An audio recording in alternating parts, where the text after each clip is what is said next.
but Ray and thinking is not so, in our case, not so far.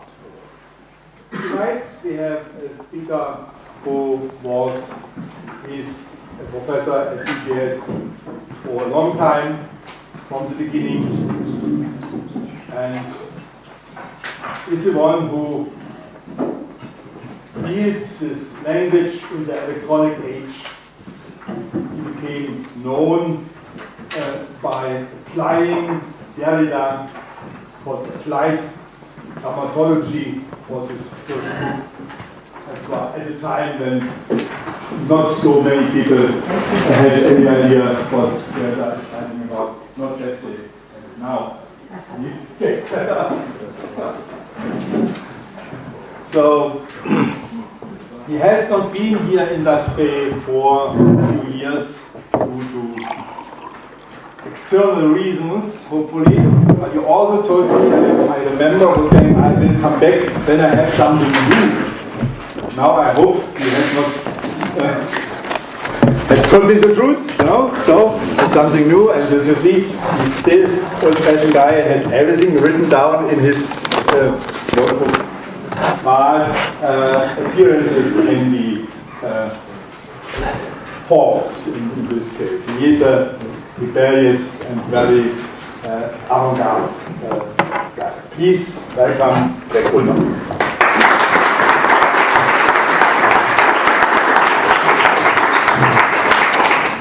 Yes.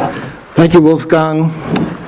A great pleasure, a privilege to be among you again. 2004 was my last year. I was here from 2000 to 2004. And I could tell that Wolfgang was becoming bored with me. My lectures, his questions became more and more irritated. And so I withdrew into a cave where I simply meditated and attempted to understand better and to come up with something different and new. I did not come up with something different and new, but I did finally understand what I had been saying before, and that's different. So we have knowledge of things, and we understand or we can define terms and so forth, but at some point we actually understand what the knowledge is about. And I had an epiphany of that sort, and so I had to come back and share it with you. Now, there was kind of a bait and switch. Chris was supposed to speak tonight, and instead you get Ulmer, and that way some of you have actually shown up. This is good. So this is good.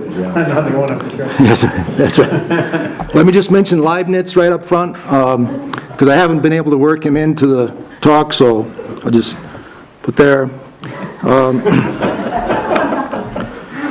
And the kind of experience that I had, I grew up, actually all of my relatives are from North Dakota.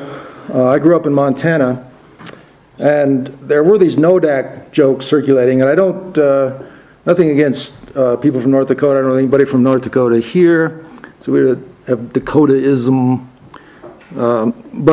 And this was actually my father's favorite joke. He said, why do people from North Dakota, why are they humpbacked and flat-headed? It's because when you ask them a question, they go, and when you tell them the answer, they go. That was my experience. I've been thinking about Derrida and what is Derrida, and then suddenly it was like, so I'm going to be doing that all night. And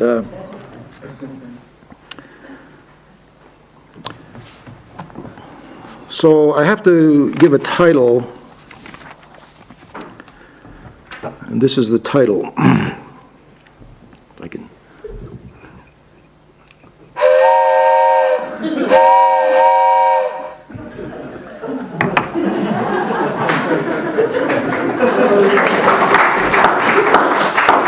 So we should stop now, right?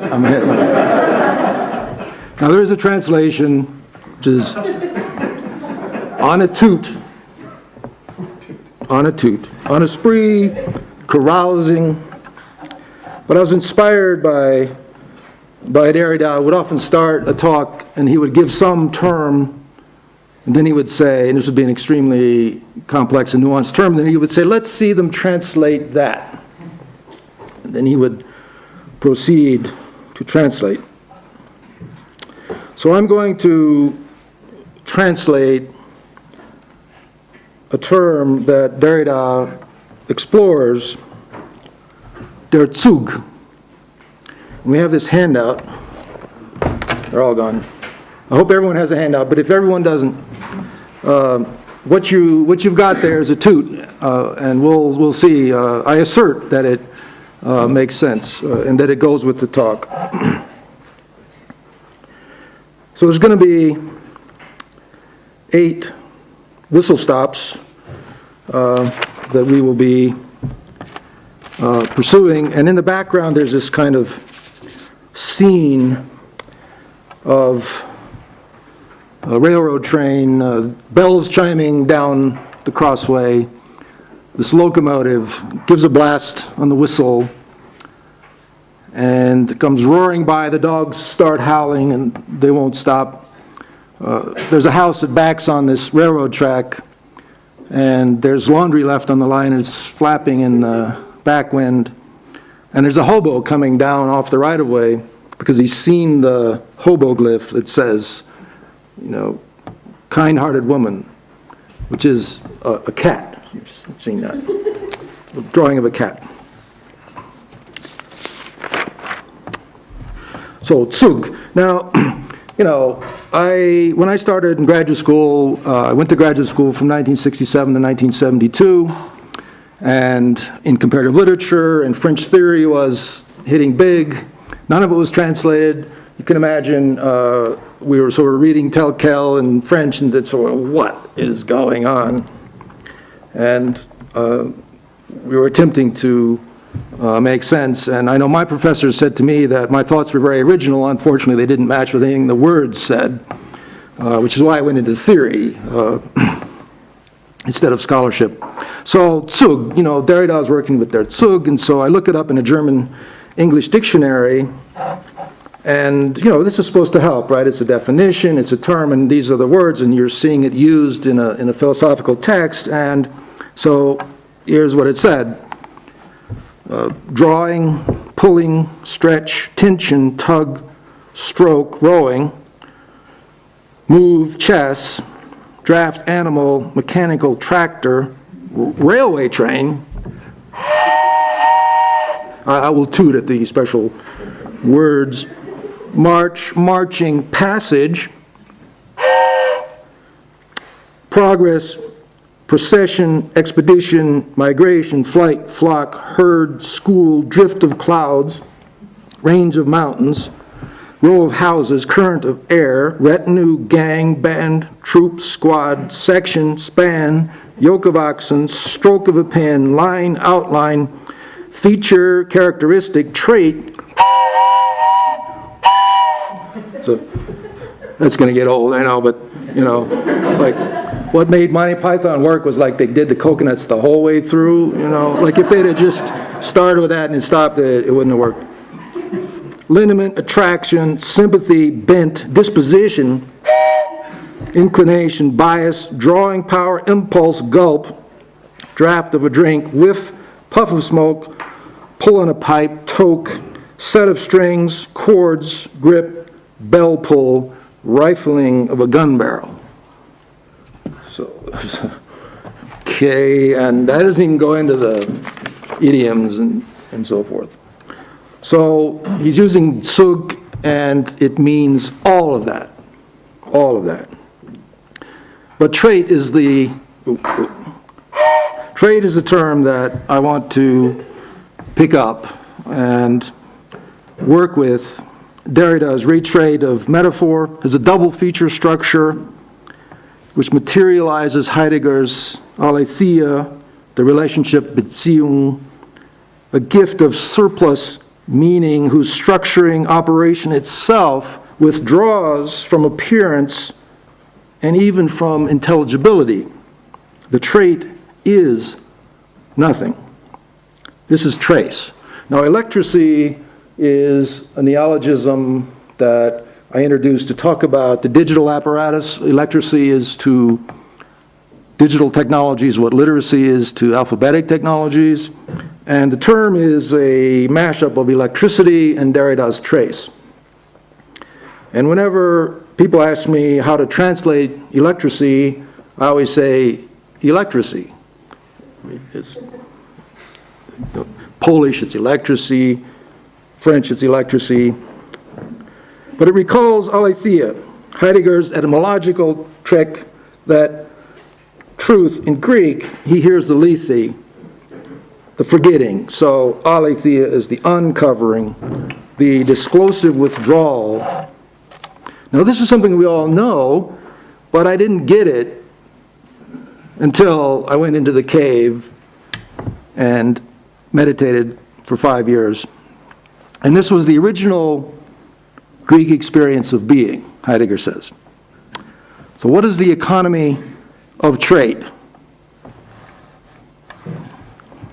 Derrida upgrades Heidegger on the relation between thinking and poetry. So passage through metaphysics, Derrida takes up Heidegger's device, a metaphor which invaginates two different semantic fields, a mashup of semantic fields. Heidegger's trait crossed two families of terms, ziehen, Zug, Bezug, Bezüge, durchziehen, entziehen, and Reißen, Riss, Aufriss, Umriss, Grundriss. Between the two fields, incised cut of decision, de-incision. So my event was I was in my hometown of Miles City, Montana, and I was in a little old-timey museum, and there was this gift in the gift shop. And it's, as you see, a train whistle.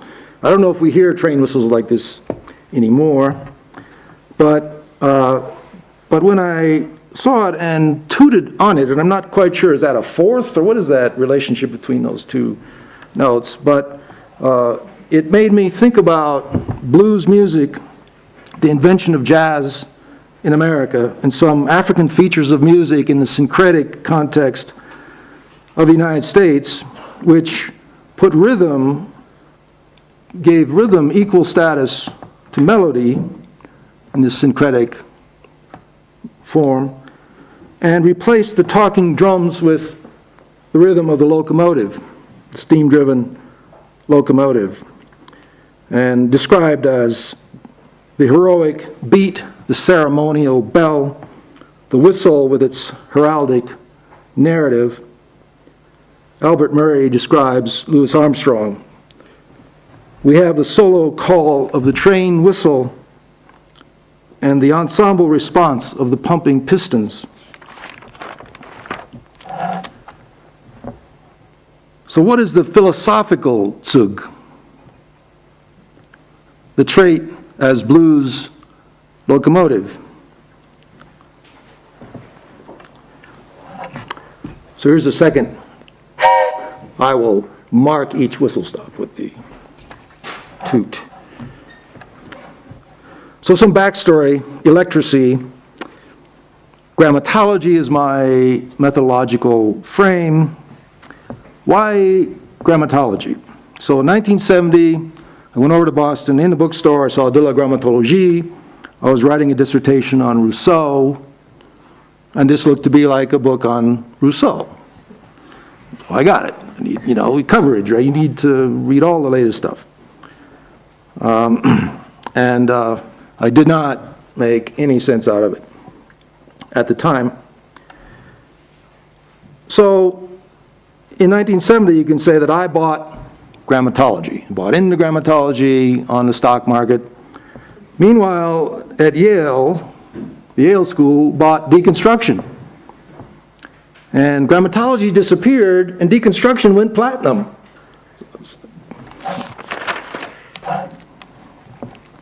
We didn't know in 1970 which way it was going to go. Derrida himself was a little surprised at the success of deconstruction in America. But so what is grammatology? It's the insight that Western philosophy is the product of literacy as an apparatus. So it's a social machine. Giorgio Agamben has just published a short book on the apparatus, and I think the way he uses apparatus is compatible and synonymous with the way I'm using it. I'm using the term out of media studies, back Comolli, Baudry, those kind of people, where they're trying to overcome technological determinism and say that the camera, for example, is not a causal factor, it's an effect as much as it is a cause. There's an ideological motivation for the transformation of the apparatus as well as a technological one. So in literacy, there's the alphabetic technology, there's the institution of school, the invention of the academy and the lyceum. Within that institution, the invention of the practices of writing, method, dialectic, science.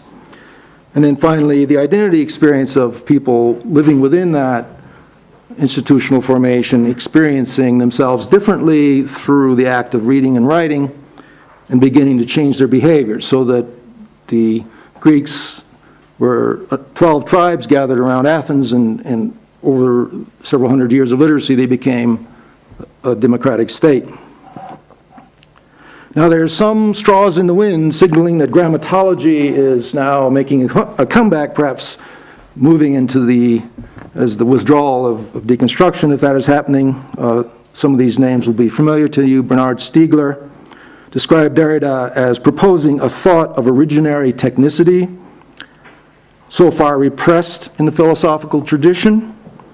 He defines technics as the process of exteriorization, the use of media and mediating, whereby the human takes shape. Simon Critchley cites Stiegler saying, this way of following Derrida's work would be to see it as a claim for the irreducibility of techniques in the constitution of the philosophical episteme, and more generally in any attempt to constitute what is proper or appropriate to the human. That is, to reclaim grammatology as a general theory of techniques. So we'll be doing the grammatology of Zug. Now, the insight of grammatology is that the question of the limitation or even the closure or critique of metaphysics is not only a critique of ontotheology, as they say, thematically to expose some claim to universal truth as in fact ideological, but it's that metaphysics is relative to literacy. Deconstruction in this sense translates Heidegger's destruction, that is a return to the beginning of the invention of philosophy, as within the apparatus of literacy. And so to start fresh in a new direction, starting from a road not taken at that classical moment, but glimpsed by Plato and Aristotle as the other beginning. And this is the other trajectory, the other passage that Heidegger proposes and that Derrida himself takes up. What are the research implications for us? The motto for grammatology is from Basho, the Japanese poet, do not follow in the footsteps of the masters, but seek what they sought. So the imperative for us, the European Graduate School, is to do for digital technologies what the Greeks did for alphabetic writing. Specifically, to invent the practices that do for the image, the digital recorded sound image, what dialectics, method, concept formation did for the written word. this is our place. This is the opportunity that we have to bring something specific, unique to the table of the invention of electricity, an invention which is still underway and will be for a while. So we don't have to sit back and wait for the engineers and computer scientists at MIT and Google and Microsoft. They're not going to invent the logic, the rhetoric, the poetics of electricity, let alone the identity behaviors of individual and collective subject formation.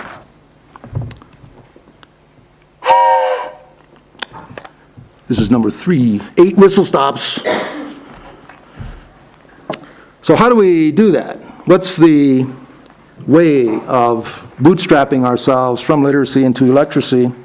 And there we use Heuretics. So Heuretics, as I was saying to the class this afternoon, it's in the OED, but it's listed as rare or obsolete.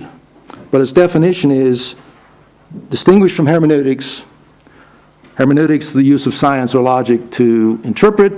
Heuretics, same root as heuristics, eureka, use science or logic to invent new discourses.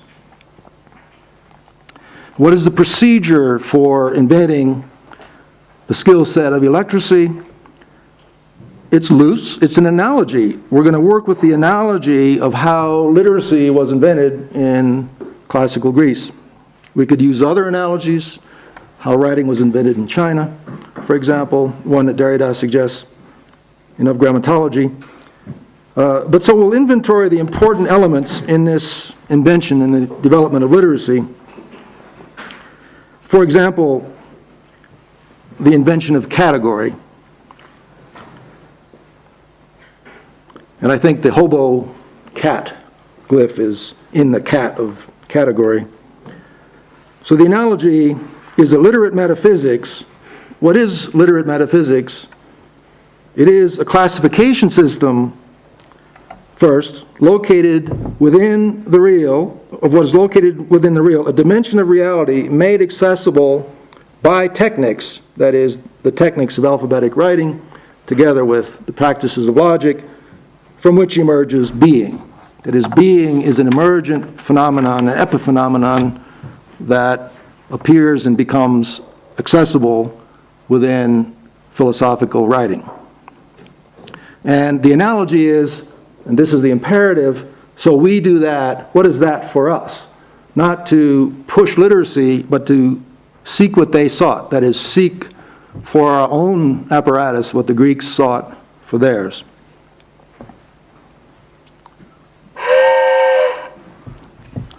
So now I borrow a page from Avital to say, what was being? Well, Aristotle invented the thing. And people write about that, they say, people sort of forget that Aristotle invented the thing, that before Aristotle there were no things, meaning isolated entities picked out of the phenomenal swarm and given specific identity. Imagine having the royalties on the thing. We would owe the Aristotle family, $500-600 trillion probably. In Greek money. So the thing, and this is a practice, we're so used to it in our textbooks and comp courses. The definition is a procedure which the Greeks invented. We saw Socrates going around embarrassing his oral peers by asking them to define terms. It'd be like us go down to Zasve and ask somebody to program a computer. It was not part of their skill set. That is, picking out an essence, giving it a name, selecting certain traits, picking out the necessary permanent aspects, features of the entity, as opposed to the accident, contingent, incidental traits. There are many traits. In fact, there's an infinity of traits, but the written word can only hold just a few traits, right? You can put a few traits around that word. We saw how many. Zug has got huge gigabytes of traits, but it can only hold so much. The motto or phrase that we're familiar with from architecture, form follows function, that in fact is the motto of all literacy. Because being shows its face in its purpose. That's the face that it shows. So hoarseness, this is its nature as animal, quadruped, not whether it's asleep or awake. The written word records the traits, and we have a collection of all the concepts that have been invented from thing to today in the dictionary. That's what the dictionary is. So essentialism is not an error, but it's a capacity of literacy. It's still relevant. We still argue and fight over definitions, and they are important, and there are real consequences of how you define a term. Think of some of the recent debates. Civil war, marriage, torture, planet. Is Pluto a planet, or isn't it? Well, let's define the traits of a planet, and then we'll know whether it fits in that category or not. The categories, Aristotle wrote a book, Categories. The categories constitute what may be said of anything that may be determined to be true or false. And Aristotle committed to the idea that meant that the only part of language that was relevant to philosophy was the declarative assertion in propositions.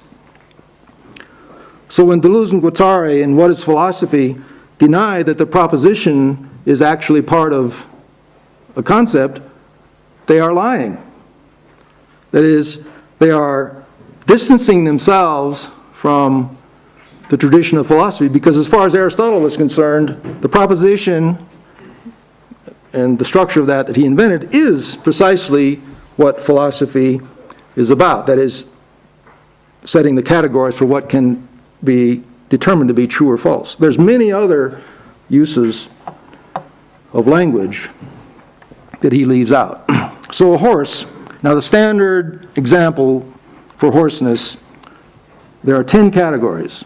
The first one, the primary one, the most important one, is substance. What is it?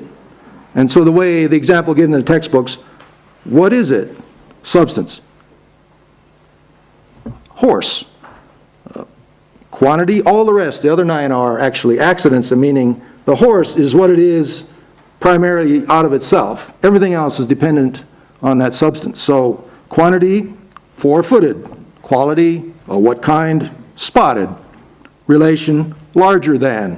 Where? Marketplace. When? Yesterday. Position, upright. Having, shod, horseshoes. Doing, running. Being affected, ridden. Now I say, whoa, that sounds like journalism. Like the 5 W's. The 5 categories. Where, when, what, why, who. But that was the beginning. That was the very beginning. How important was that book?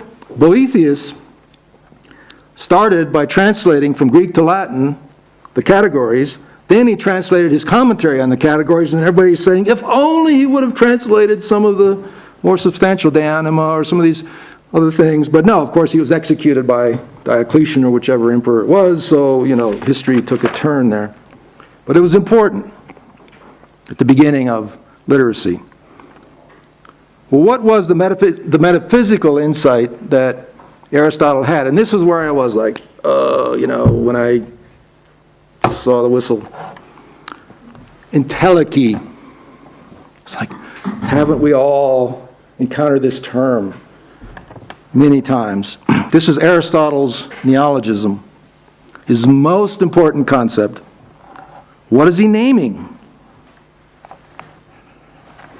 I get it. I shouldn't do that, but started that joke, so. All right, what is he naming?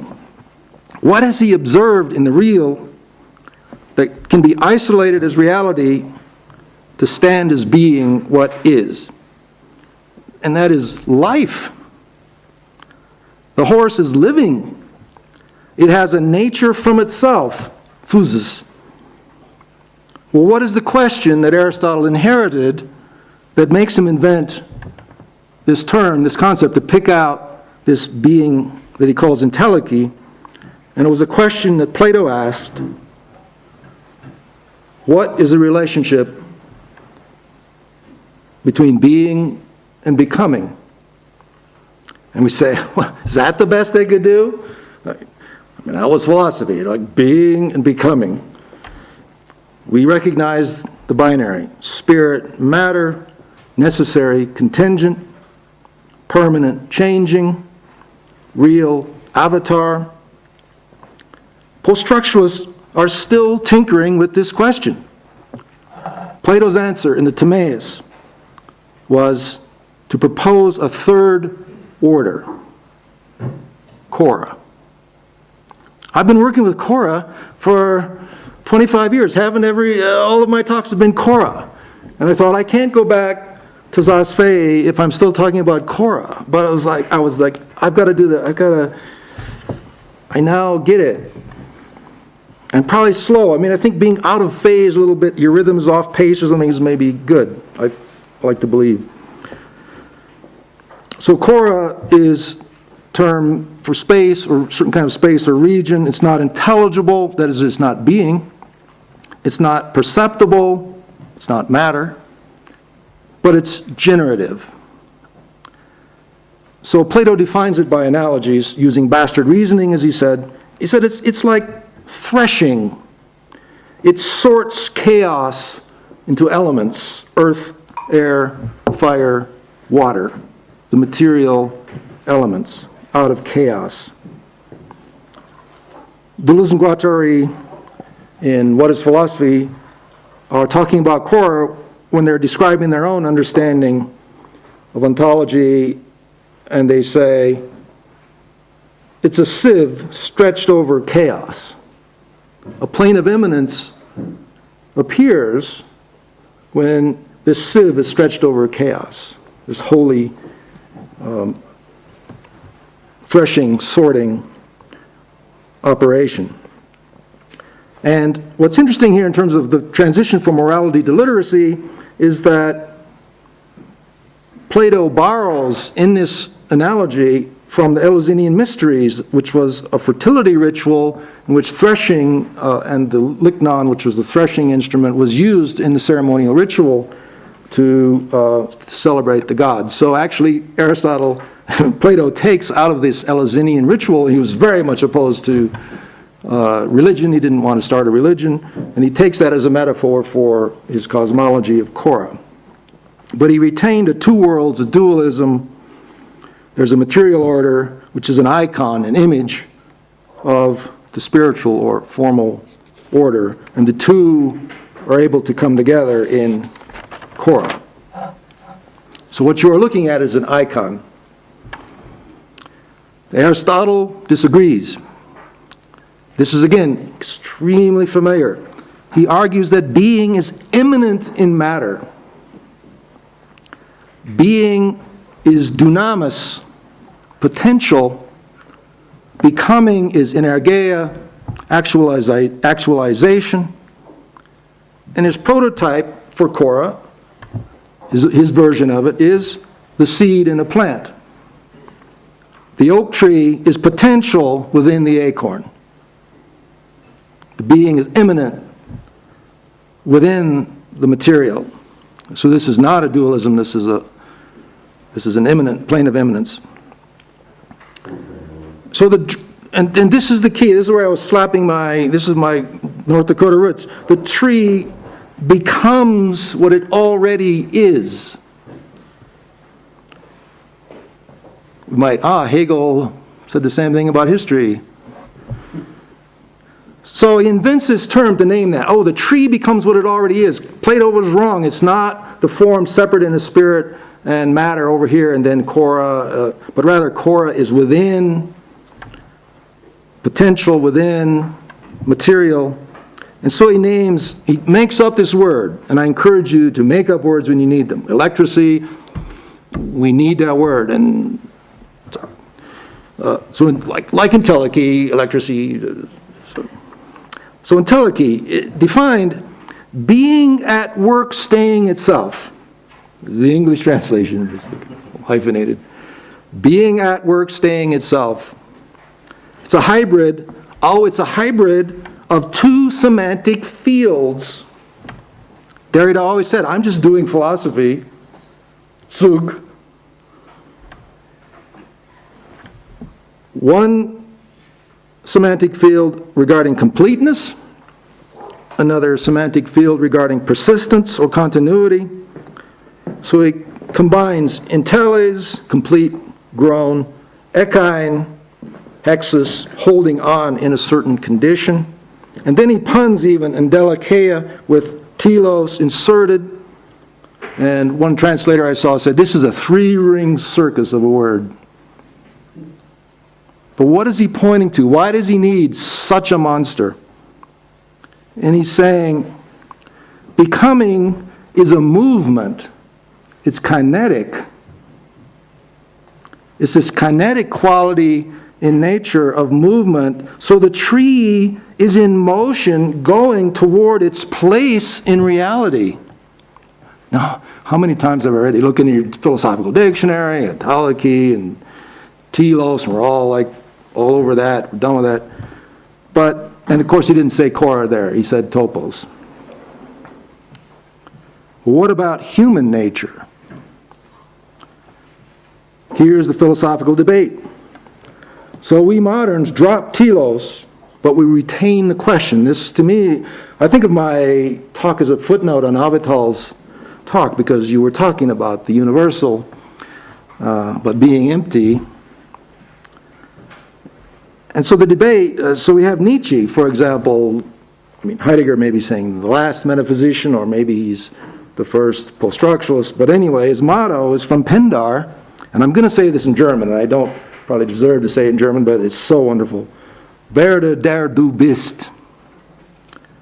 Now there is a motto for us. Become what you are. Well, is he saying entelechy? Is that? It says, hear me, for I am such and such a person. Above all, do not mistake me for someone else. Ecce homo.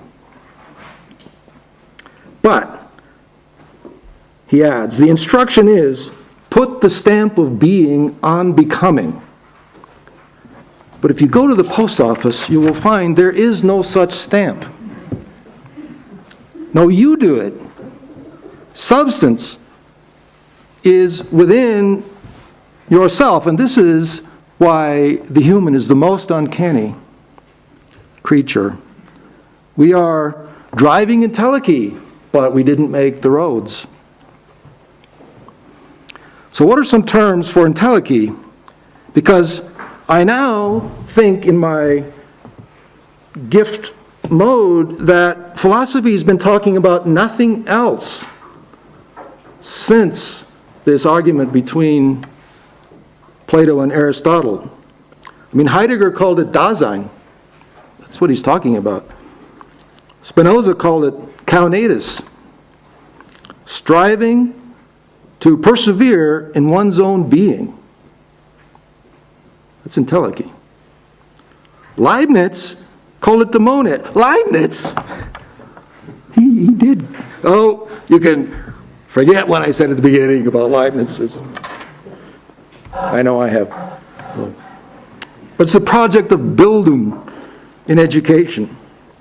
That everyone has a potential that requires assistance from art to be actualized. This is what the original Francis Bacon called the Timaic principle, which that art pulls Zug from nature, is potential. I understood this to be the point about Adorno's aesthetics last night. That was they were at number 5. Nobody's getting off because Wolfgang is right there. So what is Derrida's interest in this history? Chora. Derrida returns upstream from entelechy back to Plato's chora, but in the spirit of Heidegger's destruction to take the other path. Something very familiar to, again, talking about my work, so I'm very interested in Bernard Tschumy's Parc de la Villette in Paris, the collaborative project. He invites architects and philosophers to collaborate. He puts together Peter Eisenman with Jacques Derrida. They design a folie for this park of creativity. This folie, the little freestanding structures from the tradition of landscape gardens back in the 18th century. And Eisenman says to Derrida, well, you're the idea man and I'm the builder, so you tell me what to build and I'll build it. And so Derrida, being as he is, proposes that they build Cora, which is neither intelligible nor perceptible, Eisenman learns to his chagrin as they're in their creative sessions.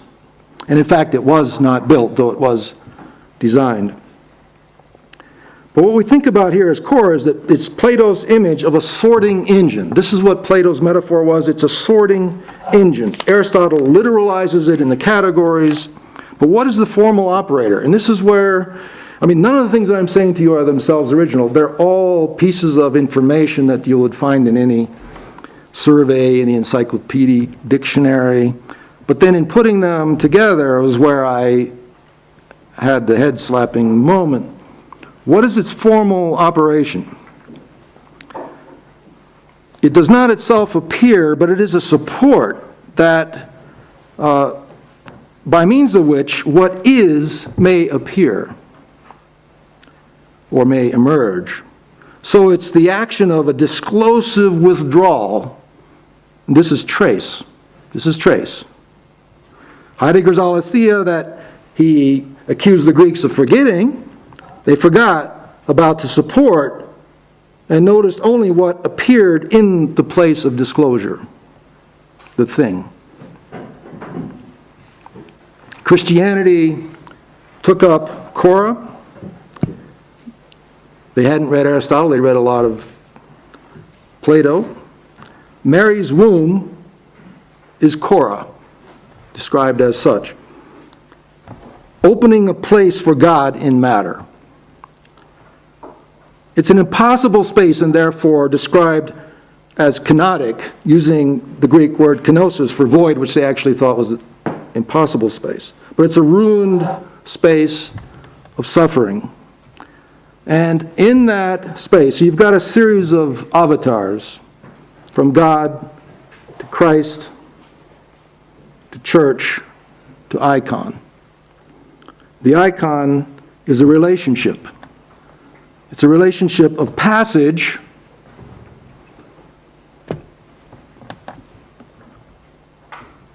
between being and becoming. The delivery of the power of real. Lacan surveyed this tradition and said that this Cora, or this region of disclosive withdrawal, opens differently in every epoch. And he seems to be privileging eros as a name for what this whole is. But in fact, if we would say eros is a metonym for a collection of demigods, which was the way the classics and the ancients thought about Cora. And we need to update this. But so they identified 5 powers that were a part of this disclosive withdrawal, opening and closing rhythm of the universe.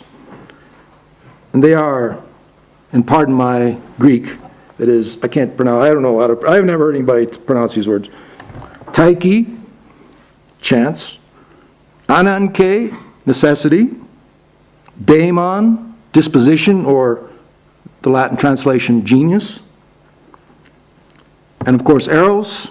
And then the 5th one, originally, nemesis. The essay by Schelling that Freud read when he was theorizing the uncanny was Schelling's translation of nemesis in this set of demigods as the uncanny. Nemesis, the uncanny. Goethe, though, changed it. He drop nemesis and put in elpis, hope. But the idea, though, is that there is this whole. This is where I was slapping my head. I was saying, the rhythm of trace throughout the entire historical epoch of the Western tradition is the different ways that that hole is opened. What Lacan points out is, said, well, the medievals, the thing is that there has to be something put into the hole. If the hole opens, you don't put something in there, you are doomed. So you put something in the hole to stay out of the hole yourself. It's a black hole in that sense. It's an attractor of an enormous force. And force is the names of these 5 demigods. So he said, well, the troubadours invented a practice to maintain their distance from the hole, this vortex, swirling whirlpool of jouissance. And so they put the Dark Lady, the Belle Dame sans Merci, into the hole. Then he updates that and says, well, the hole is the lost object, the big other, and then what you put in the hole is the objet A, which is the little ersatz, little series of ersatz, objects of desire, or as he said, the object cause of desire. And it turns out this is a translation of Aristotle's that for the sake of which, when he's defining his causes. And today, what is in the hole? The commodity. Something's got to be in there. The commodity is in there. But we can put something else in there.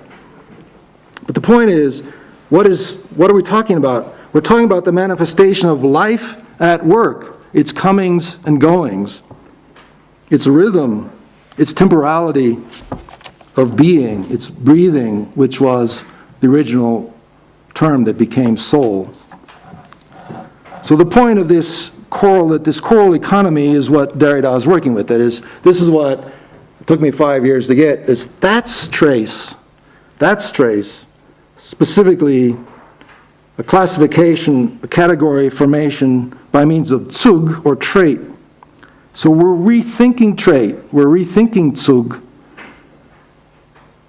in grammatology for the new apparatus. And what we're talking about is the measure that gets put into chaos to bring order. That's what Cora is, or Deleuze and Guattari say, the sieve stretched over chaos. That's the machine, that's the engine that we are learning how to manage. 6. Heidegger read Aristotle. He recommended that you spend 15 years with Aristotle before you pick up Nietzsche. And what he admired about Aristotle was that Aristotle promised that there was more than one way to say being. Being is an emergent product of the encounter of humans with the real in written language. Pure reason, though, the Greeks thought, that was the Greek decision, their commitment to a metaphysics of necessity, and they left out of ontology matters of phronesis, that is, matters of virtue, matters of ethics and politics, where a human decision is made, where things could be contingent, things go one way or another. That couldn't be ontologized as far as the Greeks were concerned. Heidegger earns his place in the canon by suggesting that it's possible to develop an ontology of practical reason. That's existentialism. That is, a metaphysics of the situated, contingent, historical decision. Now this is ironic because was there ever a philosopher who had worse judgment than Heidegger?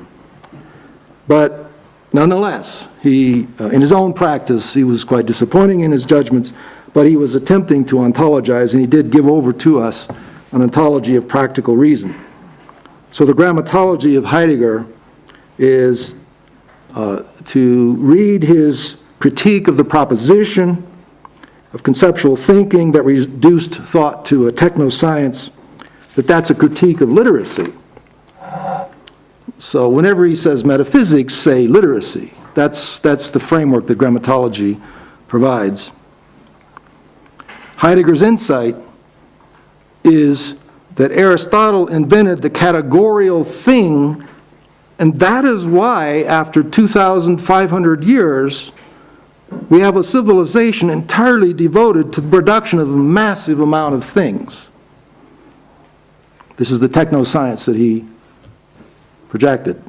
So it was metaphysical in the sense that, well, if you invent a category, it's like people, it's only tools a hammer, and then everything looks like a nail. So if your metaphysics is a thing, then you make things. But that's relative, not absolute. It's relative to the apparatus, and we're moving into a different apparatus.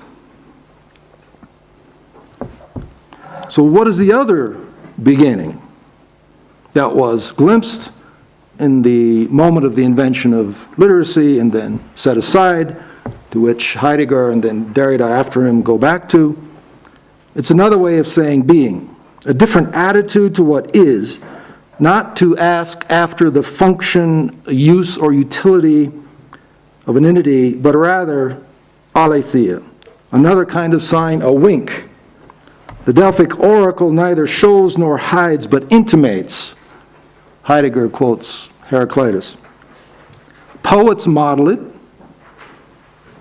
Poets also gather traits of things in language, but not essences, but accidents, those traits which evoke mood, atmosphere, feeling. And this is precisely what Derrida takes up and evolves.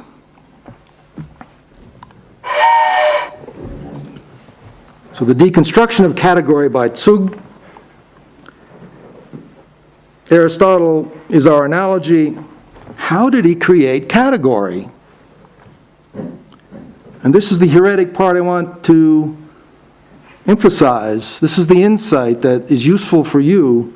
You're the next generation to think about how philosophy is invented. It's invented, all of it, everything. We know the names and dates and places, everything about it was invented. All of literacy is as much an invention as a tractor. So Aristotle was the first to use the term category in a philosophical sense. I mean, philosophical language is invented out of ordinary language, out of natural language. It's a special way of using natural language. Special vocabulary is created. It's a metaphor. White mythology, Derrida might say. But the ordinary meaning of category was what is asserted in a court proceeding about a defendant. That was category. The analogy, Heidegger here, just as indictment hands something down, kata, to a defendant that he is charged with, hints that belongs to him, so does the predicate hand down the appropriate quality to the subject. Now, the problem with this vocabulary in American language is that our indictments are handed up to the judge. So it's like, you hear all these people getting indicted, it's like, is Cheney going to be indicted? They'll hand an indictment up to the judge, and they won't hand it down. But anyway. But so, notice the change of strategy. So, category is to accuse. Apology is to defend. Plato, perhaps most famously associated with the apology. But Aristotle changed his strategy, and this was, I think, the aggression that Avital was talking about. Category accuses. Heidegger reports this. Category means to address something as this or that, to put the thing into public view as manifest. So we would say, being before literacy, we didn't notice it. We didn't notice entelechy. It would be like Henri the Cartier-Bresson saying he had images à la Sauvette, meaning that there are concepts à la Sauvette, meaning that we didn't notice them. Those images were there, we just didn't notice them. Then the camera caught them just at the right moment. Kind of like in Star Trek when they're able to grab with the displacer gizmo, and the bodies are falling through space, and they capture them just there and are able to transport them out of danger. So this is and you maybe have seen Heideggerians called the Aztecs for this. But so Heidegger proposes in the 1930s to restart philosophy without category. But then he realizes quickly after some experiments that a strict interpretation of this strategy would deprive him of all vocabulary. This every word in the dictionary is a concept produced using category. So, if you read the Beitrage, they translated it, I don't know how they did it. So part of the general shift in modernism, then, is away from substance. And so Derrida is part of a general shift here. And part of it is noticing, well, what part of Derrida is part of the general goings-on of modernity and what parts are original and specific with him. But so there's a general move away from substance in all of modernity, all of modernism, I should say, away from essence, away from isolated things, reference, representations, to relationships. And this is structuralism, and this is what we give structuralism credit for in the word post-structuralism. That is, meaning is organized relationally and not essentially. Derrida moves this to a level of abstraction into a kind of non-objective rejection of representation in favor of signifiance, and we could say that Derrida is the Jackson Pollock of philosophy. There's a kind of consensus about the other at beginning. What is it? What does this involve exactly? And the idea is that there's two slopes to language. One slope is the semantic side, and literacy ontologized that side of language. And so there was the other side of language, which was always there. The poets always developed it. And this is a side that Kristeva called Cora. She and Derrida, I think, are on the same exact page here. And electracy attempts to ontologize the choral slope of language, which is the musical side of language, the rhythm and the sound, the beat, which carries jouissance. So language, the semantic language is lined with jouissance, as all children and poets know. Now, why is this practical? And why didn't we do that before? This is being recorded. I know I'm going to regret that, but you can cut that part, right? Because we're friends and we go back, so you can just, yeah. So, why is this practical? We don't replace the semantic, but we supplement. We add something to it, extending into the multimodal imaging, which assumes digital technology. So, the Zug happens and is possible only within the apparatus of electracy. And I want to refer to a specific essay by Derrida to unsense the subjectile. Now, we could talk about other things, so many things, truth in painting. This is an essay within a book, The Secret Art of Antonin Artaud. And he's referring to the product of Artaud's madness, his post-medium pictograms, which are some kind of weird combination of media, music, text, drawings, color. And the subjectile is a dimension between the literate distinctions between accident and essence. And it's a bent dimension, like a blues note, fractal dimension, subjectile. Artaud's commentaries express his signature as the point of coherence around which meaning resides, which is, or is attracted, which is the syllable of his name. So Lacan's letter, the Santum, R, A-R, R-A, rat, tar, art, even RTA, which I thought, well, they won't do anything with that. And it turns out that the Vedas, the Hindu philosophy, actually has the term RTA. The trait here is not the properties of things as signifieds, it's the sounds and shapes. These are marks of pencil stubbings, holes burned in the paper, splashed colors. These are the traits of Zug. This is the site of electrate ontology. This is a site of passage. How does this trait support thought? That is, the movement of inference through information. Zug is the answer, and I was just talking with Peter Price this morning. philosopher, musicologist, music, so he knows this much better than I do, and I apologize. But Zug is the name of an effect of passage in music. It's like a syntax of intervals giving the shape or contour of a melody. Draws a path, creates an effect of striving to reach a goal. Kaunatus is in every song. You experience Kaunatus when the music moves through the chord changes and it has a certain kind of progression. And this again was what our address last night was about. And Adorno insisting there was an objective coherence within aesthetics. Heinrich Schinker is the name of this musicologist who introduced the term Zug, this pull of the train through the path, the passage. But it could also be applied to Cézanne, because the word passage is used to describe Cézanne's art, his alternative spatiality of layered planes of color, and the brushstroke, Cézanne's brushstroke, which overrode the edges of separated things to create this surface, is exactly what's happening with the syllable of Zug when we use A-R-R-A-T-A-R, R-T-A as the organizing category. This is a formal device for a new order of logos as gathering. The movement through information following the pull of the repetition or rhythms of sounds, shapes, colors, signifiers of this sort. This is kinesis in ontology, and it is a formal current of time.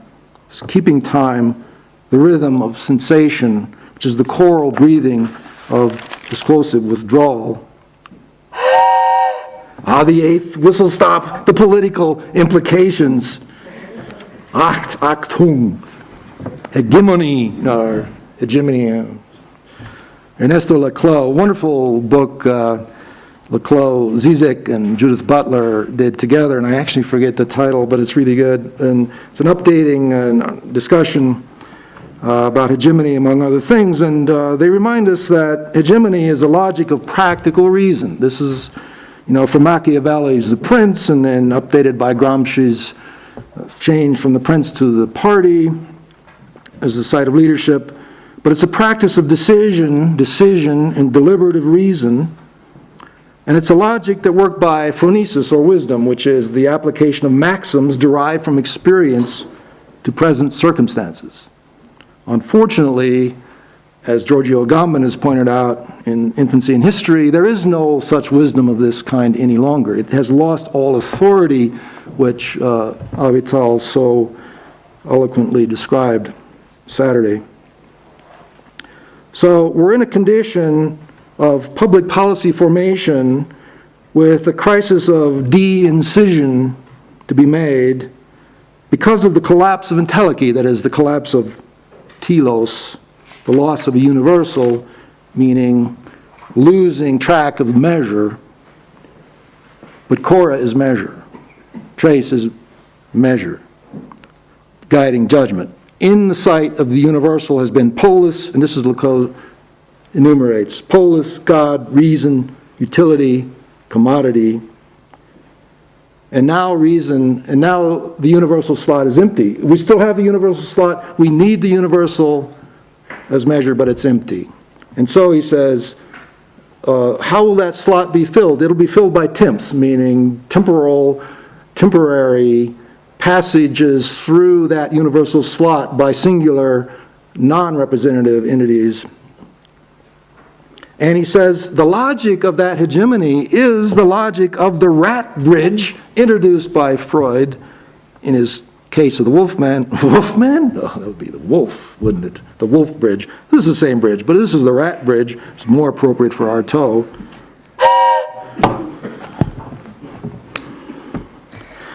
Freud, describing the logic of dream work, is the model on using psychotic thinking as the model for the new categories. And this is part of the importance of Freud, as all the French post-structuralists have said. He's a logician. The verbal bridge follows the Zug of rat, of the rat syllable in the rat man's fantasy. And so, citing Leclos, and we'll end on this, recommending the rat bridge as the logic of hegemony in electracy, the primacy of the signifier should be asserted, but with the proviso that signifiers, signifieds, and signs should all be conceived of as signifiers. To go back to the example of the rat complex, the fact that the association of rat with penis involves a passage through the signified, while the association with installment takes place through a verbal bridge, constitutes a secondary distinction. In both cases, there is a displacement of signification determined by a system of structural positions in which each element, conceptual or phonic, functions as a signifier, acquires its value only through its reference to the whole system of signifiers within which it is inscribed.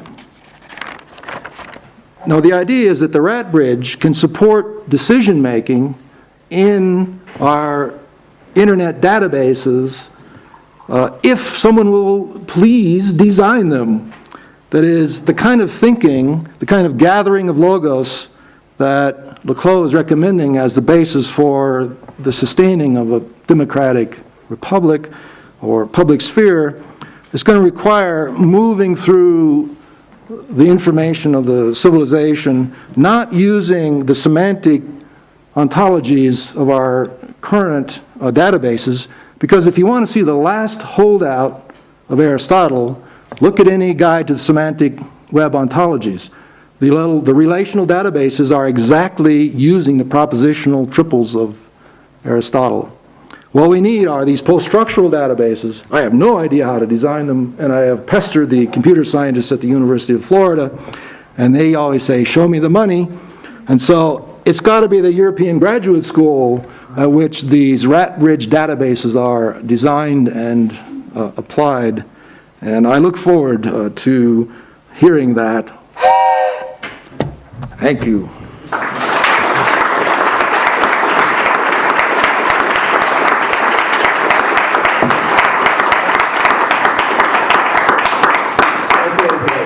I have to admit, you did not bore me today. Okay. You annoyed me. That's a start. But no, it's really very good advice for discovering the new, to go back into what you have done already in the time when you were kind of progressing and finding, and then not trying to find out, go back into its retreat, and then you discover, and you did, that your electricity is not really a smart way of phrasing today's language, sondern actually is the other ontology which comes from a long time. When I say humans are technicians in life technologies, they have been there since caveman. It's not something you need modern technology for. Only there it comes forward, it comes out of there. And that means your electricity really is now a much stronger, maybe for the first time, it really has the level of philosophy which I was always looking for, but I don't remember that I was really disappointed with. Because yourself, you said, I need something. But what you do certainly is the danger of that is you really are getting into a room, not a bed, but a room with very heavy weights. Yeah. And Aristotle and Plato, you are so lucky that my doctoral advisor, Pierre Aubin, is not here. Who knows more about Aristotle than you can ever forget, So he probably would say, what are you talking about, Yes. No, but I think most of that, what you said, I think he would agree exactly that to say. It would be like my class this afternoon. The lettre Aristotle, don't know if they ever read it. It's never translated, only in Spanish. Hablo español, sí, un poco. Yeah, if you can read that is the best book written on this manifold meanings of being, exactly. And Atropos Press is just about to publish the first English edition of La Prudence chez Aristotle. And actually, I forgot, he is the first Atropos author. With Taylor theory, he was our guinea pig. 3 years ago, we just published it and did nothing for it. And then try to find out how many copies do we sell with nothing. How many has it been? 300 something? With nothing. 300, you told me it was 20. So, I sent you a big check. Yeah. It's a huge check. Good. I don't know. It is really, it's very good to do that. And because, I heard today some news about your class. You heard too, probably. I was there. Yeah. What do you mean? I mean, maybe instead of doing my story with them, maybe you should do exactly that, what you did today. Go with them to Aristotle, Heidegger, Nietzsche. Go with them there. Show them that what you tell them is not something they should use in everyday life. Forget everyday life. Go back to the cave, to the philosophical interpretation, self-interpretation, and find how, heavy is the word comes to mind, but it's also very light, naturally, because it's obvious. That would be a help. That would be a help. Yeah, right. As I said, I think, because you have no idea. I know that he is so good in so many ways. He is a great performer, as you have seen, at least in Montana. But he has such a knowledge and understanding of philosophy in him, that you really have, as a class, you have to make him like to do it, like you did it tonight. So I'm very grateful. Thank you. It was. I could talk about Heidegger and Nietzsche, but I don't want to, because the point is, you're reading, or Derrida, maybe Avital will do that. Your reading is, in many ways, sound, near a reading we have too, but it's also quite different, because we're not coming to electricity. That is something you have now challenged us with, because so far we thought, you are literacy, orality, etc. It was a nice story, a nice ordering of things, and we have forgotten that in fact we are always living in all the phases. We are oral still, we are still literacy will never go away. And electricity is not just the machine language, so it is something as a different ontology, and that is, I think, the thing we have to talk about. Okay, I see already a few questions. Micah? Thank you for your talk, very interesting. I was with you until you started saying that the commodities what holds open the what you call the whole. And I'm reminded of Heidegger's essay, Art and Space, in which he talks about a statue in a room and reflects about the clearing. And it seems to me that instead of being commodities that holds open the clearing, it's actually machination and technology. So my question would be that I'm concerned your philosophy doesn't lead us towards the possibility of a new clearing or a new whole like you discussed, but instead would lead us further down this path of technological domination, particularly because you place the commodity instead of the technology as the holding open. Good, yeah. Well, I was helped by, and I was using the example of Lacan, who had then traced this history. I really liked his idea that the whole is always there. That is, in his diagram, it would be the well of jouissance around which the symbolic, the real and the imaginary circulate, and you need that circulation. I mean, that's the circulation of drive, and you need civilizational practices to I guess you would say desublimation or sublimation, not sublimation, which are civilizations built on these kinds of practices like troubadour poetry or commodities. So you need something to put in the hole, so to speak. His example was the Dark Lady for the troubadours, and he's saying every epical moment structures that differently. And then he abstracted that into the theory of the petit objet, the little other, which we put into the place of our desire, but it's the cause. It's not, we don't actually want the Corvette. What we want is, we can't really, it's satisfaction and we don't get it.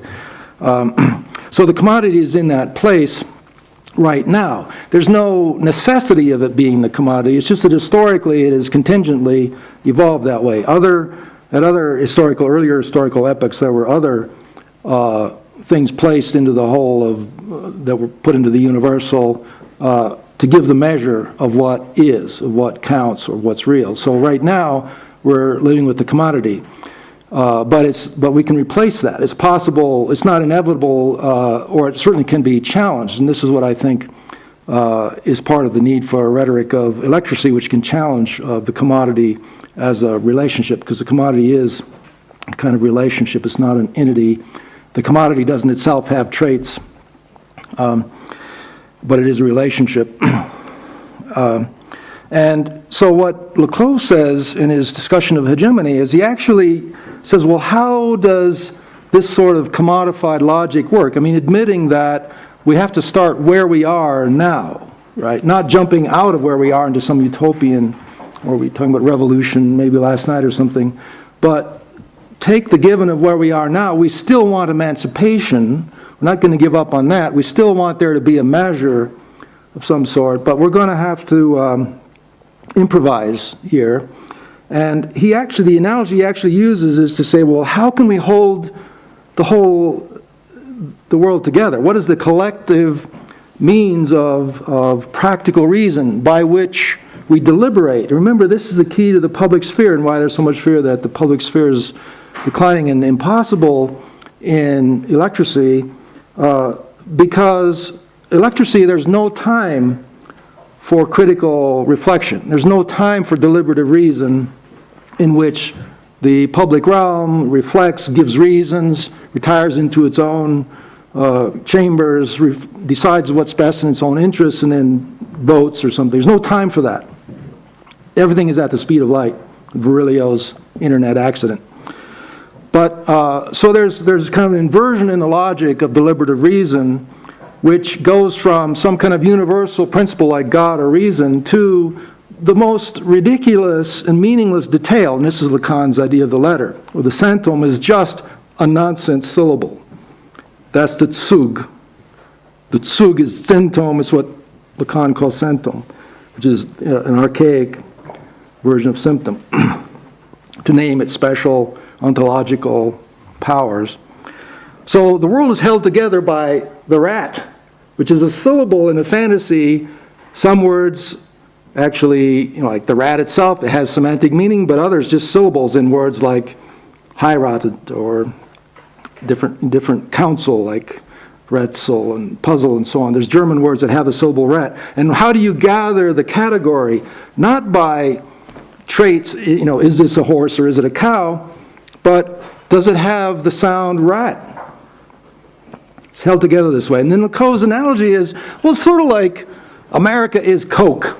Literally, his example is an advertisement. That's how America is Coke. Oh, so at least now we have something, Like Andy Warhol said when the Queen came to America and she went to McDonald's, I think, and had a hamburger and a Coke, and Warhol says, America, everybody gets the same thing, What is there to be had in America? Hamburger and a Coke.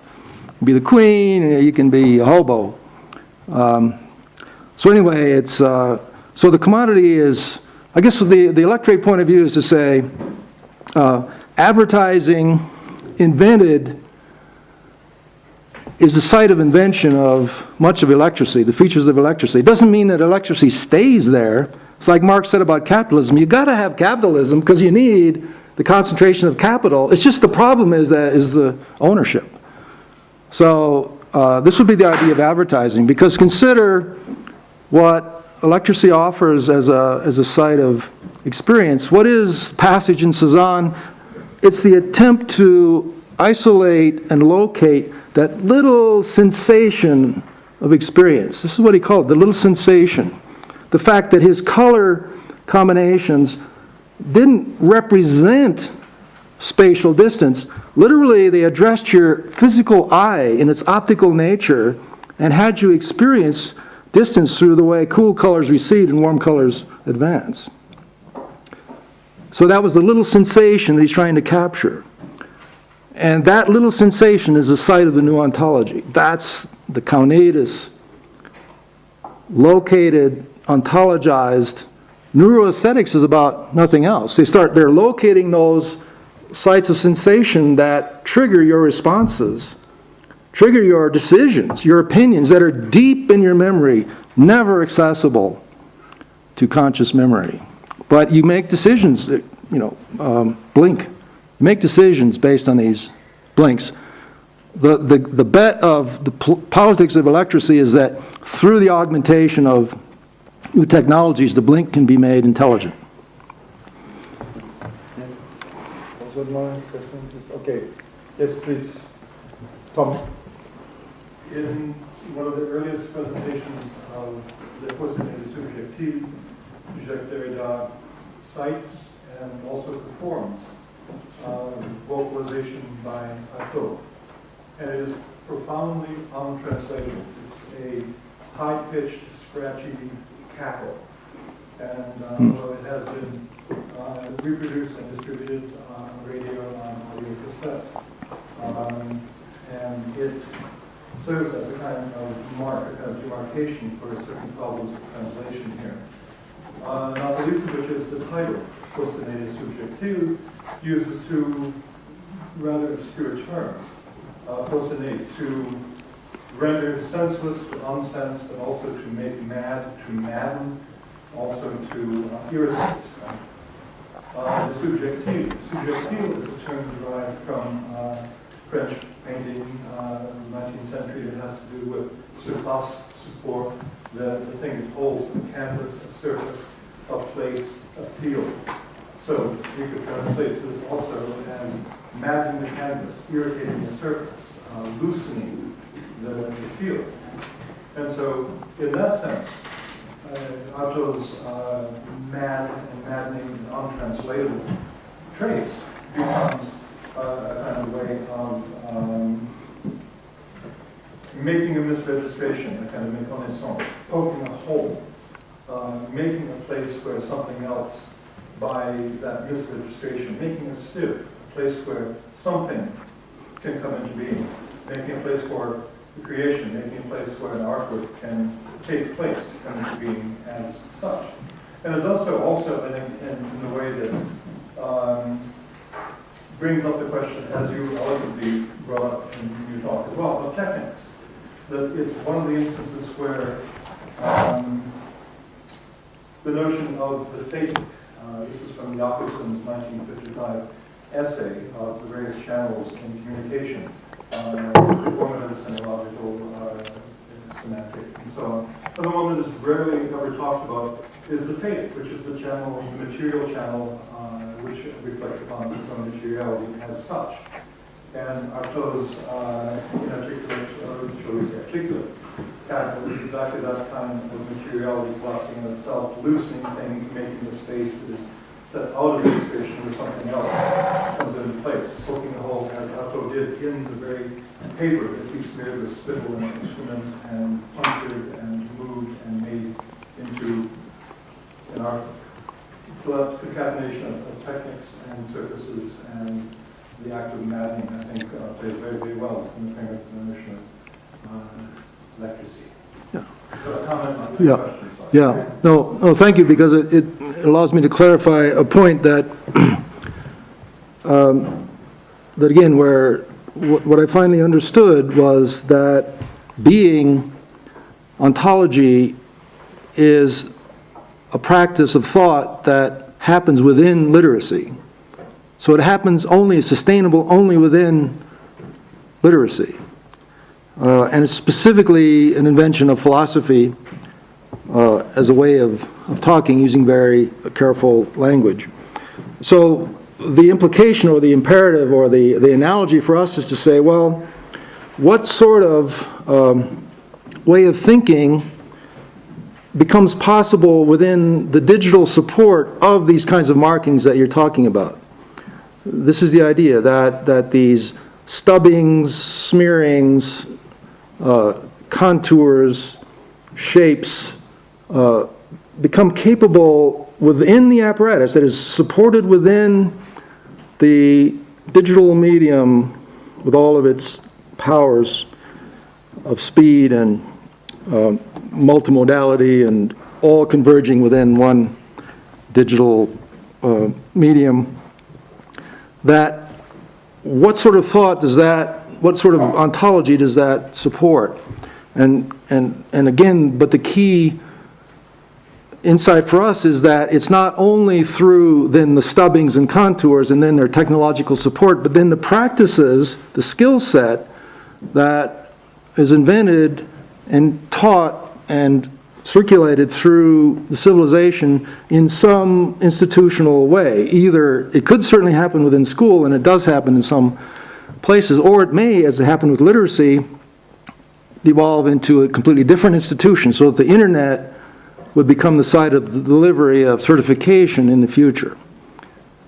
On campus the other day, there was we always get religious people coming to the university site of school and preaching to the students, telling them they're going to hell. They're hell because of their lifestyles and so forth. And the students come into class and they sort of laugh about it and so forth. They say, yeah, well, someday there'll be, somewhere there'll be like a big casino somewhere, and there'll be some English professor will be in there like a crazy person talking about, look, you can give reasons for what you're doing, and you can, proceed by inference and so forth. They'll be like crazy. Anyway. Yeah. I have to say that I would like to understand a lot more of what you're saying. I don't understand a lot of what you're saying, but what I do understand is tremendously similar to what I've been thinking about working on my own thesis. And so I guess I will just comment on, I hope to understand more of what you're saying at some point. But talk about a little bit about what I've been thinking in terms of Cora as an imminent plane of existence, possibly could be defined as the moment, as the present.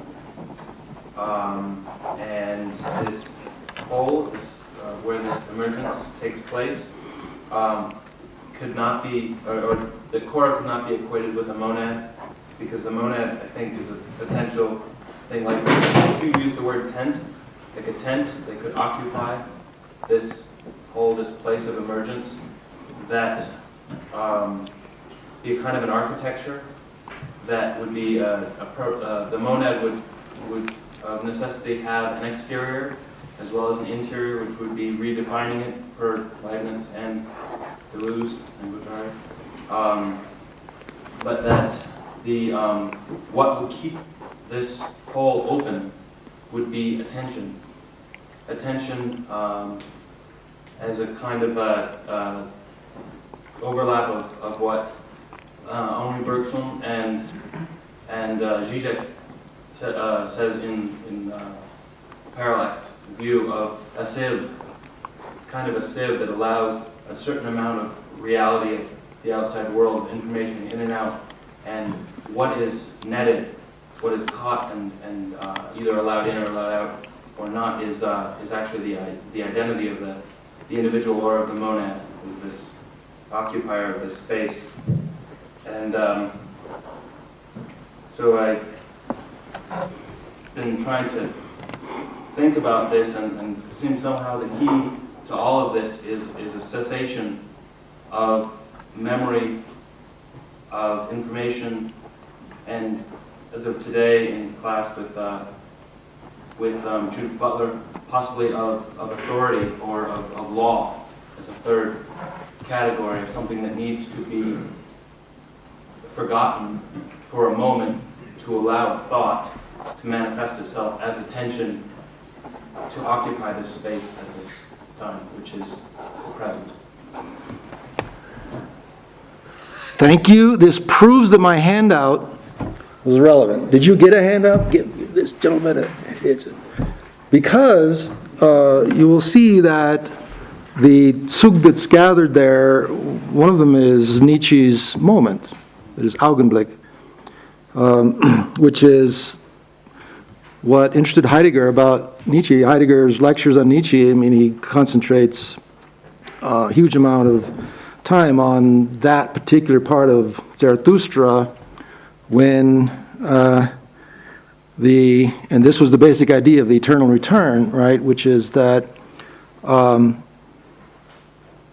you will be, that is, you're in this particular moment which will return and again forever, and that is one particular, and his question is there such a moment for you that you would accept all the other sufferings and such of life for that one moment? Now the moment he translates as Augenblick over this, because when he stops with the dwarf climbing, he says, here we are, or here we stand, and it's the moment of decision.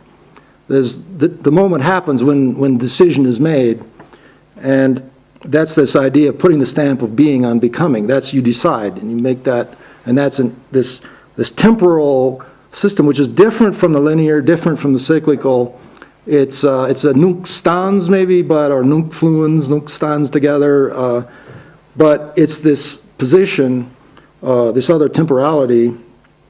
But what he's getting at, and it is, I do think you're right, that in the conversation, Cora started sliding together with Kaunatus or monad. And the thing to distinguish is that, and where my head slapper moment was, so monad, Kaunatus, Dasein, these are all attempts to locate that life force, movement, which Aristotle called entelechy. But probably no one was ever satisfied with that. So the philosophers kept rethinking it, giving it different names. So there's that striving to persevere in one's own being, which is life. And that's always there. And then Cora is the force that we learn to manage by our practices of the different apparatus. So Cora isn't monad. Cora is what monad learns to do in order to survive. Oh, generating is Cora. Joe. Yeah, I just wanted to ask, in regards to Aristotle, you're talking about the categories, where he has these 10 categories, and with the problems, we know 9 are accidental and there's the underlying substance. In the topics, though, where he talks about, he gives substance a much higher priority and the other 9, and it's ongoing, unresolved, I'm sure you're aware of it. But then we go on up to Kant, trying to get away from the grammatical limitations of categorization, and he opts for the transcendental categories. And then moving then on to Heidegger, where we see this rejection of Aristotle's 4 modes being the material, formal, efficient, very finite. And then, so there's this difficulty. And in the Aristotelian project itself, as you talk about entelechy, his whole model for what he's doing, the matter-form approach, works for the physics and then the biologies as an extension of a physical project. But then when he extends it on to the metaphysics itself, it ultimately takes on this allegorical capacity, language itself. And when we talk in the categories as well about how language are able to be, these accidentals, asserted as positive or negative, true or false. This, in fact, his metaphysical project never makes any positive assertions. They're all similes. If the body is the eye, the form is its sight, all these, he can never really truly grasp being and this kind of primordial notion of substance with positive language. He opts for this more poetic. So is it the case, what Heidegger really discovers when he rejects the four categories and opt for this more Dasein, is that we open up for the first time a space for a being which itself, which has some sort of aesthetic or poetic nature. Yeah. I mean, the short answer is yes. I mean, certainly he shifts to to an aesthetic. But I mean, wow. I mean, this is amazing. Are we not just covering from the entire history of Western philosophy? But just to say that that what's amazing. I mean, Hannah Arendt has been talked about much, and she wrote this amazing history of the Western tradition. And of course, as we know, she was going to redo Kant's critiques, and she unfortunately died right at the moment when she got to one of the most important, which was the third critique of judgment. But apparently the first page of that book was rolled into the typewriter and was found in her desk after she died unexpectedly. But she says, I mean, there was not an innovation in the division between pure and practical reason until Kant. I mean, he finally took the categories out of nature and put them into the mind. So that was his Copernican revolution. He says, the categories are not in nature, they're in us. They're the schema by which we are able to make the world intelligible. So space, time, and cause are in our minds. So in a sense, epistemology and ontology become one practice, and then he offers in the third critique a new bridge, right? So between pure reason and practical reason, how do these come together? That's the question of how do being and becoming get together. And he says, well, there's a third, and so I guess Cora would be aesthetics, right? That is, the critique says, well, there's an aesthetic kind of judgment. It's not conceptual, it's reflective, and you intuit it immediately. When you look at the landscape of Zasfe, or when you look at your partner with whom you're in love, it's not like, is this okay? I mean, let me read a critique and see if this feeling I'm having is adequate, or, no, you know it now. But that's Plato's symposium. I mean, this love, right, is eros, and so Plato's says, well, sure, you're going to be transcendent, but you start with sexual attraction. Everybody understands that. Like Britney Spears, goes like the most Googled, clicked on thing. So, and the idea is that, and then the challenge for us, the Bildung, is start with that and then move into thought. Now, Plato thought that was transcendence. Well, if you think that's great, wait till you get to the forms, that's really beautiful. Or Kant, has a different thought about that. But the idea, though, is that the reasoning is aesthetic. And then I think where Heidegger is still within that project is he says, well, the poets used trait in the way that I'm talking. They were already doing it. It was possible. It was glimpsed there. They abandoned it. They didn't think that would work. We go back there, and now we say it does work. We're gonna start from there, the aesthetic specifically, the sensation. Yeah. Does any lady or a lady like? Jeremy? Ladies and gentlemen, no, it's Mr. Brown. So we're in an oral culture. I can speak or I can gesture, and it doesn't cost anything. We moved to an electric society, and we've got this massive capitalist infrastructure required to communicate. And as Wolfgang already pointed out, this isn't a linear process. I mean, morality and literacy still exist, and they feed forward and feed back into one another. You mentioned Gambit, and Gambit is trying to reinvigorate this idea of gesture as political practice for today. So a question for you, I guess, is how can we develop a philosophy of electricity that doesn't privilege capitalism overly, and how do we ensure that it doesn't do violence to the richness of morality and literacy as they continue to exist today? Right. Well, I have to begin, because you mentioned cost, and because sometimes, it's not so much anymore, but because cost has come down so much, but when I used to, in the 90s, when I talked about electricity, people would say, we can't afford computers in our high school or something. But I would say, so this costs, 39 cents. You know what it costs to learn to use it? $100,000 gets you through high school. That's what the society invests in your education, another $100,000 to get you through college. That's what it actually costs, whatever your tuition is, to get an individual person educated. And when people graduate from Harvard, they still say they can't write. This thing is incredibly, this is unbelievably hard. Like, you guys are ninjas of this. It's like, you know, do this. It's like a miracle. And people will pay to see you do it someday. So this is hugely expensive, really inefficient. So the cost, but I didn't get that. That's a good question, though. The answer is no. There's no way. It's going to be capitalist. I was going to ask the same question. If those of us that grew up in literacy could think we have access to pre-literate and oral cultures, so what would it be like to live in electricity? What is the equivalent of pre-elect? What would it be like for a citizen of today to not enter this world of electricity? To not enter it? To not enter. In other words, literacy is to illiteracy as electricity is to what? Yeah. Well, the terminology. So there are people who are electrate, and there are people who are anelectrate. So illiterate people, anelectrate people. Now the problem today is that there are very few individual persons who are electrate.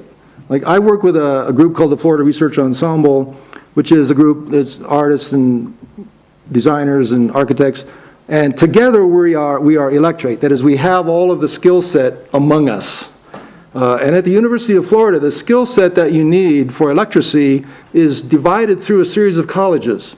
So, and in fact, we started something called the Digital Worlds Institute, but, you know, Duke has started a visualization project which crosses through the whole university. This has got to start happening. That is, we have divided out the skill set. So you need narrative, let's say, or you need some skills with writing. Still, you need design in some way, visualization, craft, and you need some computing skills. All together, one person needs all of that. Very few people have all of that. Now you're seeing more and more, especially as you get children who grew up in this, who are extremely adept and are adapting. But so we're still in transition, and this relates to the other question, because the idea is that orality, you know, oral peoples, literate peoples, and electrate peoples are all going to live together. I mean, electricity is mapped over, like it's another sieve, it's another layer, it's another plateau laid over the existing plateaus. And the optimism, the promise, the optimistic idea is that, like Kant's bridge, aesthetic bridge, it will bring together literacy and orality, meaning, you know, say religion as an institution in orality, science as an institution in literacy, that this aesthetic capacity could bridge, as Kant hoped, and Arendt thought was possible, that there could be a politics and an ethics of the aesthetic. Mr. Jenkins, I will not ask you because you are Mr. Jenkins, no? Yes, I am. Yes, because you do this tomorrow in class, because he promised me tomorrow morning this class will not be a workshop anymore, so a discussion class, like we do it here at EGS. You are... I didn't promise that. Presenting something and you're discussing with your students right away. And in this, I think you can put every chapter of your 8 wizards, and for everyone is a 90 minutes discussion very well in there, and very necessary, because if you believe that these people have understood half of that, what you said, you are wrong. You know, it is much less. We need a head slapping session. Yeah. I'm not, no, it's not about the head slapping, but you are having done it wonderfully, bringing in all these people, making it hermetic, you know, even worse than he did yesterday, or more better than he did yesterday. No. So that means it needs discussion. Yes. It actually needs discussion.